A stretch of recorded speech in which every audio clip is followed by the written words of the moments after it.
Anda kembali di Anyusari pemirsa. Istri mantan Perdana Menteri Nepal Jalanat Kanal dilaporkan tewas usai kediamannya dibakar massa saat kerusuhan anti pemerintah di Nepal. Sebelumnya aksi protes besar-besaran yang digalang Gen Z di Nepal meluas dan berakhir ricuh sejak Senin.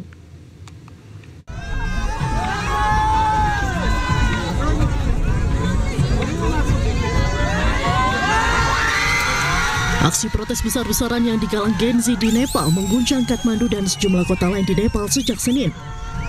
Kerusuhan meluas hingga ke pusat pemerintahan, bahkan gedung parlemen dan rumah pejabat turut dibakar massa. Istri dari mantan Perdana Menteri Nepal Jalanat Kanal, Rabi Laksmi Chitrakar, dilaporkan meninggal dunia akibat luka bakar pasca kediamannya dibakar massa saat kerusuhan anti pemerintah di Nepal. Sebelumnya Chitrakar dibawa ke rumah sakit dalam kondisi kritis, namun akhirnya meninggal dunia akibat parahnya luka bakar yang ia derita. Sebelumnya ketegangan di Nepal bermula pada 4 September saat otoritas Nepal memblokir sejumlah situs media sosial ternama yang gagal mendaftar ke Kementerian Komunikasi dan Teknologi Informasi. Protes massal dari kalangan generasi muda berlangsung di ibu kota Nepal, Kathmandu, dan meluas di beberapa kota besar di seluruh Nepal. Situasi pun memanas ketika para pengunjuk rasa menerobos gedung parlemen sehingga memaksa aparat penegak hukum untuk menggunakan meriam air, gas air mata, dan menembakkan peluru tajam. Sedikitnya 19 orang tewas dan pengunjuk rasa lainnya terluka dalam aksi tersebut. Para pengunjuk rasa yang meminta Perdana Menteri Nepal Sharma Oli agar mengundurkan diri mulai membakar kediaman pribadi Oli yang berada di kota Baluwatar, kemudian juga kediaman sejumlah petinggi negara serta gedung parlemen. Pemirsa, sebuah video lama menunjukkan seorang siswa SMA di Nepal berpidato berapi-api tentang kekecewaannya terhadap para pemimpin Nepal. Video ini menjadi viral di tengah demonstrasi besar-besaran yang terjadi di Nepal. Today I stand here with the dream of building a new Nepal. Video seorang anak laki-laki yang masih duduk di bangku SMA, Avishka Raut, mendadak viral setelah menyampaikan pidato berani tentang isu korupsi di Nepal dalam sebuah acara sekolah. Dalam pidato berjudul Jai Nepal yang ia bawakan pada Maret 2025 itu menarik perhatian publik karena gaya penyampaiannya yang tegas dan penuh semangat, hingga membakar semangat generasi muda di tengah demonstrasi besar-besaran yang terjadi di Nepal. Nepal, our mother! This country gave us birth, nurtured us. But what did it ask in return? Just our honesty, our hard work, our contribution. But what are we doing? We are bounded by the chains of unemployment, fleeing abroad in search of opportunities. We are trapped by the selfish games of political parties. Youth, rise! We are the torch bearers of change. If you do not raise our voices, who will?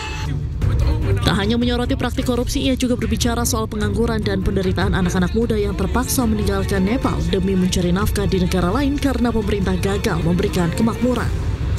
Pidato Avishka Raut ini pun menjadi simbol demonstrasi Gen Z yang mengguncang Nepal.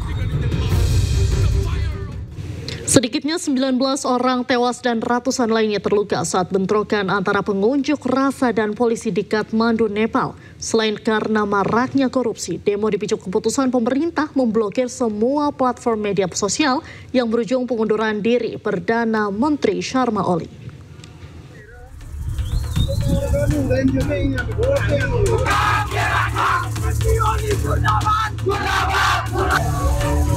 Kerumunan mengunjuk rasa melemparkan benda-benda ke arah polisi anti huru-hara saat barisan menuju gedung parlemen.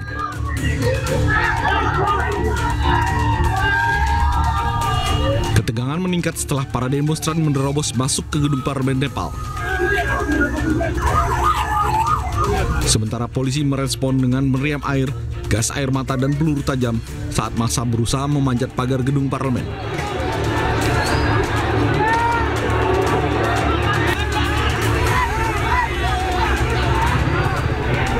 Lebih dari 100 orang, termasuk 28 petugas polisi dirawat karena luka-luka.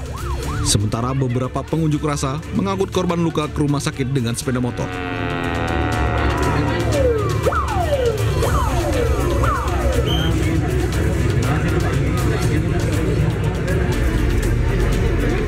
Asap besar menutup Bandara Internasional Tribhuvan di Kathmandu pada hari Selasa. Karena kebakaran yang terjadi di tengah meningkatnya kerusuhan dan pengunduran diri Perdana Menteri. Perdana Menteri Nepal KP Sharma Oli mengundurkan diri pada Selasa menyusul keputusan pemerintah yang melarang situs media sosial beredar. Otoritas penerbangan Nepal mengeluarkan keputusan untuk menutup penuh bandara internasional akibat protes anti pemerintah di lembah Kathmandu. Pasukan nasional dikerahkan ke bandara untuk menjaga keamanan.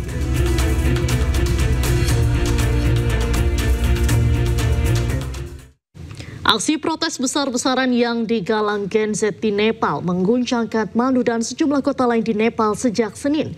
Kerusuhan meluas hingga ke pusat pemerintahan, bahkan gedung DPR turut dibakar massa. Gelombang demonstrasi di Nepal dalam sepekan terakhir berubah menjadi tragedi besar yang menelan korban jiwa dan merusak bangunan negara. Rekaman udara menunjukkan kepulan asap tebal dan api menyelimuti beberapa lokasi di ibu kota, termasuk istana bersejarah Singadurpar. Massa membakar gedung DPR pada hari Selasa ketika Perdana Menteri KP Sharma Oli mengundurkan diri di tengah protes anti pemerintah yang sedang berlangsung. Setidaknya 19 orang tewas dan puluhan lainnya terluka saat bentrokan meletus antara pengunjuk rasa dan polisi di ibu kota pada hari Senin di tengah kemarahan atas keputusan pemerintah untuk memblokir platform media sosial termasuk Facebook, X, dan YouTube.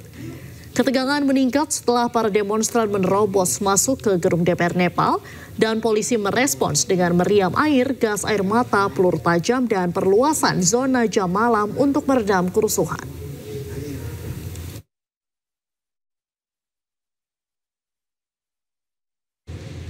Militer Nepal mengevakuasi para menteri kabinet pemerintah usai unjuk rasa makin rusuh setelah Perdana Menteri mereka mengundurkan diri.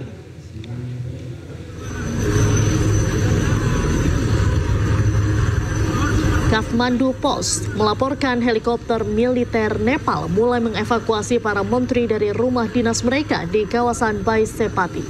Pejabat pemerintah lain juga dievakuasi ke barak militer dan mendapatkan pengamanan lebih ketat. Unjuk rasa di Nepal semakin anarkis setelah massa membakar rumah mantan Perdana Menteri KP Sharma Oli. Massa juga targetkan sejumlah rumah menteri dan pejabat tinggi lainnya. Unjuk rasa bahkan dilaporkan juga meluas ke beberapa kota lainnya.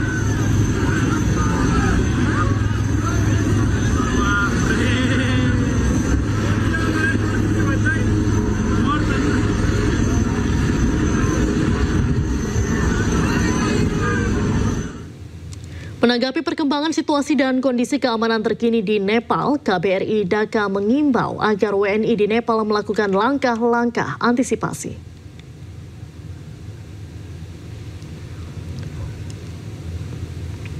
Dalam rilis yang dikeluarkan KBRI Dhaka, WNI di Nepal diminta untuk menghindari aktivitas di luar rumah. WNI juga menghindari titik-titik demonstrasi. Para WNI juga diimbau untuk terus memantau situasi terkini dan menjaga komunikasi dengan sesama WNI. WNI di Nepal juga diimbau untuk berhati-hati dan menghindari konten-konten provokatif di media sosial. Selain itu, WNI juga diimbau untuk sebaiknya menunda dulu rencana perjalanan ke Nepal. Dalam kondisi darurat, WNI bisa menghubungi kontak darurat khusus WNI di KBRI Dhaka. WNI juga bisa menghubungi konsul kehormatan RI di Kathmandu.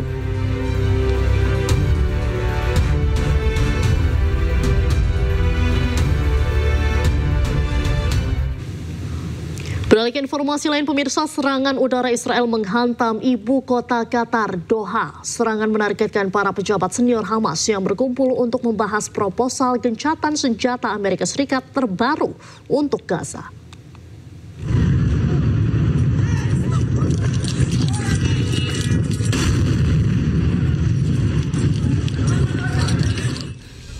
Ledakan terdengar di Doha, Qatar. Menurut media setempat, sekitar 15 jet tempur melancarkan 12 serangan udara. Serangan menghantam bangunan tempat tinggal. Militer Israel menginformasi bahwa mereka melakukan serangan itu dan menyatakan mereka menargetkan kepemimpinan senior Hamas. Qatar pun bersiap melancarkan serangan balasan lantaran serangan Israel ini melanggar hukum internasional. تجاوز ليس القوانين الدولية فحسب بل المعايير الأخلاقية. نحن نتحدث عن دولة وسيطة تستضيف مفاوضات بشكل رسمي وبوساطة رسمية وبحضور وفود هذه الدولة التي أرسلت هذه الصواريخ للهجوم على الوفد المفاوض من الطرف الآخر. Bukan kali ini saja, Israel telah berulang kali melanggar hukum internasional dengan terus menyerang Gaza, Palestina. Targetnya pun bukanlah militer melainkan sipil. Ironisnya, hingga kini belum ada sanksi atau hukuman bagi Israel. Presiden Prabowo pun ikut menyoroti maraknya pelanggaran hukum internasional dalam pertemuan dengan pimpinan negara anggota BRICS. Bahkan Prabowo terang-terangan menyebut negara berkuasa mengintimidasi negara lemah.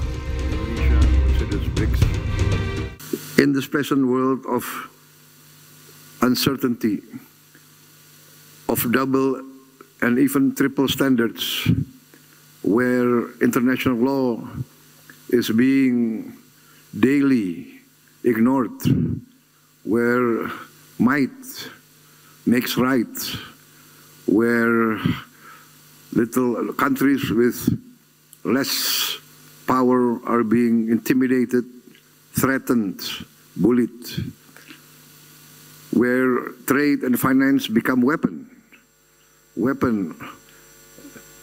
We consider now this is the time that BRICS must continue to evolve. Saat ini Israel terus menyerang Gaza tanpa henti. Mereka juga mengeluarkan selebaran evakuasi bagi 1 jiwa warga Gaza, Palestina. Padahal saat ini tidak ada tempat aman dari serangan tentara Zionis Israel. Kecaman dunia terhadap Israel makin menggema usai Israel menyerang Qatar. Presiden Amerika Serikat Donald Trump pun memperingatkan konsekuensi serius ke Tel Aviv atas serangannya ke Qatar.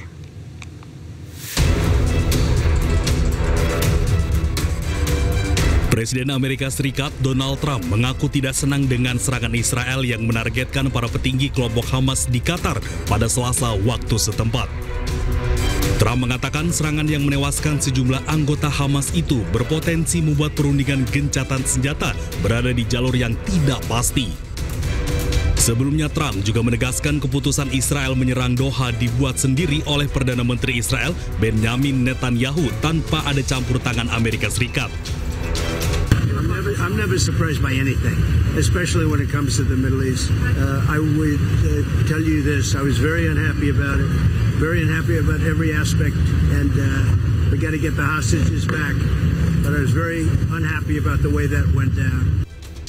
PBB pun mengutuk tindakan Israel yang menargetkan pimpinan senior Hamas di Doha dan menggambarkannya sebagai pelanggaran terang-terangan. I condemn this flagrant violation of the sovereignty and territorial integrity of Qatar. All parties must work towards achieving a permanent ceasefire.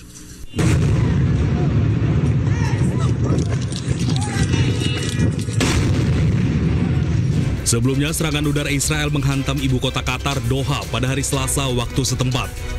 Serangan tersebut menargetkan para pejabat senior Hamas yang berkumpul untuk membahas proposal gencatan senjata terbaru untuk Gaza.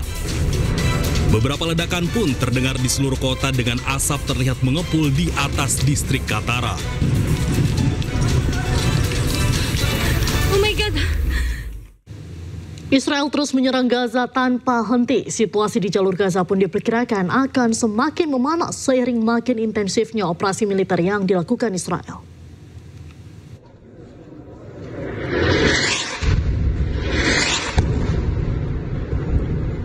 Israel terus membombardir kota Gaza. Tak hanya gedung-gedung tinggi dan pengungsian, rumah ibadah pun jadi target serangan Israel. Serangan udara Israel menargetkan Masjid Ibn Taimiyah di Deir al-Balah, Gaza Tengah, Selasa malam.